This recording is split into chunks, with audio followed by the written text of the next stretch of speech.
človek zmore veliko, če hoče. In mi moramo hoteti, če naj postanejo vse naše planine v vsakem oziru naše.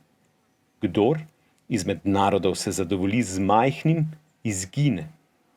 Za velike pa ni veličine nikoli dovolj. Jugoslovani smo po številu majhni, zato pa moramo po svojem bistvu postati veliki.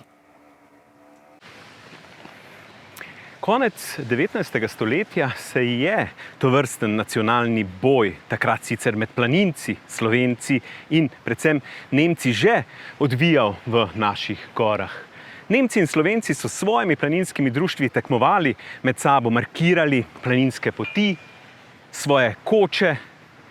Ta boj, to markiranje prostora pa se je potem na začetku 20. stoletja, predvsem v času juga, ali lahko rečemo po zaslugi Klementa Juga, preneslo tudi v naše stene, predvsem v severno Triglavsko steno.